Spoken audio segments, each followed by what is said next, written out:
Hey, hi, welcome to the Escondido podcast, my first mini series. This is part 2 of 3. It's called The Money. AAHOA is a group, it represents the Asian American Hotel Owners Association. So when I saw that in the donations to the campaign fundraiser thing, I was a little suspicious. So that's what caught my attention, and I chose to go down that rabbit hole. In May 2024, a fundraiser was held at a private ranch called Binda's in Escondido.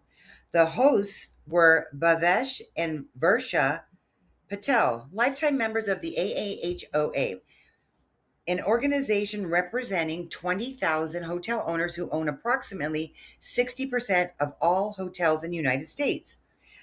The South Pacific Regional Director of the AAHOA attended personally. Numerous Asian American donors showed up.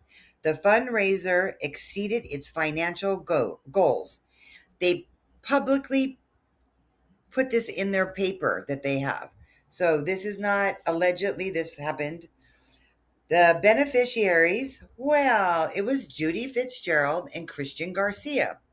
By the end of their campaigns, Fitzgerald had raised $60,000 plus, and Garcia had raised $36,000 plus, a significant portion from the hotel industry.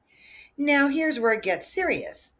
6 months after that fundraiser in December 2024, the Escondido City Council voted on the city's first ever short term rental ordinance, Airbnb, Verbo, the hotel industry's single biggest competitor.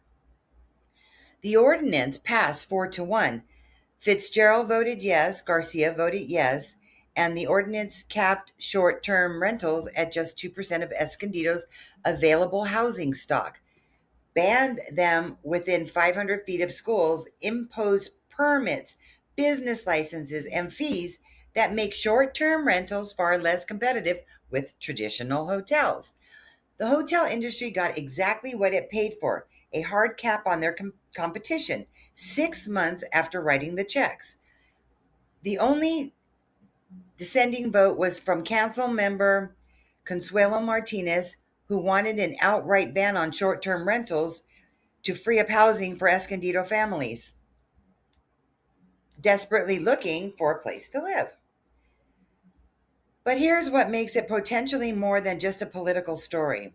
California law, specifically Senate Bill 1439, amended the Levine Act of the Political Reform Act effective January 1st, 2023, and the law is very clear. Any local official who receives a campaign contribution of more than $250 from a donor within 12 months before a vote on a license, permit, or entitlement that directly affects that donor's financial interest is required by law to do 3 things. Number 1, publicly identify financial interest on the record before the vote. Number 2, recuse themselves from the discussion. And number 3, physically leave the room until the vote has been completed. The AAHOA fundraiser was in May 2024. The short-term rental vote was in December 2024. That is 7 months, well within the 12-month window the Levine Act covers. There is no public record that I personally can find, and my team cannot find, of Fitzgerald or Garcia standing up at that December 2024 council meeting and disclosing their hotel industry donations before casting their votes.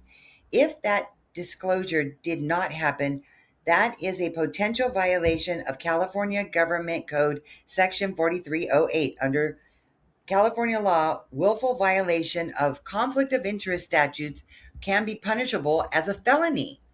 Furthermore, any decisions made in violation of the law is voidable, meaning the entire short-term rental ordinance protecting hotel market shares could be legally challenged and thrown out. This is not a political disagreement or anything like that. This is potentially a criminal matter.